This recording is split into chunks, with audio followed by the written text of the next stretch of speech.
Alex, you say that when you commit to a script that you pretty much read it every day?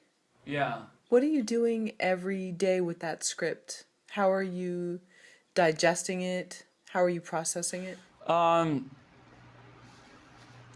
I just try to read it once a day from the first to the last page. And there's no real strategy, or I don't have a, there's just more, by reading it once a day, I feel like things happen and I come up with thoughts and ideas, and I'll discover something, even if it's the 55th time I read the script. There's something I'll discover something or come up with an idea for the character or an idea for a specific scene, or it could be something more general. Um, and then a lot of those ideas are terrible. But by doing that, at least like something starts a kind of an internal creative process where, and then it's more about filter out those 99% of bad ideas and then holding on to those ones that you think are actually good for the foundation of the character in a way. So yeah, it's just the way I prepare it, I guess. You've also said that you like playing characters that have both darkness and light. Why? Well, because I think we all do that. We all have that, and that's what being a human being is all about. And that dichotomy, and if I don't subscribe to good versus evil, and it works in a in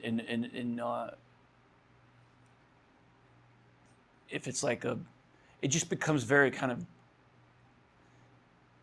when it comes to real human beings, I don't think there's a case of good versus evil. I think we're all capable of good and bad deeds, and what makes good drama is that internal struggle, that internal conflict. And I just don't think it would be fun to play a character that was all evil or all good, because you want to feel that inside, that little struggle. And in this case, this was a character who was, when I first read the script, he's clearly not. It could easily been just a villain, a bad guy, someone preying on this teenager, and that's what got me excited, because I felt like, well, how can I make this interesting, and how can I find something not necessarily likable, but at least like that people can understand and relate to in him, and because then that's what makes it interesting. And I think when I watch movies myself, it's always more interesting if it's complex and a bit complicated, where you're like, I want to like this guy, but why don't I? Or I don't want to like him, but suddenly like I like him in this moment. That's when it becomes real and it gives it life.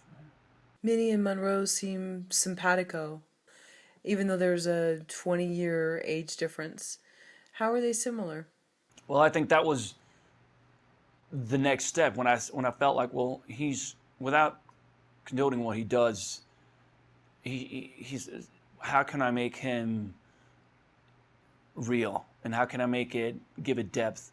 And I think a way of doing that was to see him as a teenager in moments. I think that will give Minnie and Monroe a real connection, because I believe that there are moments where he feels like a 15-year-old boy, and that connection is really strong, and they're really in love. But then he pulls himself out of it, intentionally or sometimes unintentionally, and realizes, I don't know, I'm a grown up. I got to be responsible. This is not right. And there are moments where she's more responsible and than he is, and that's what gives it life. That journey, their relationship, and I think in many ways he has a stronger connection with her than he does with her mother. That's his age. Thank you. Thank you.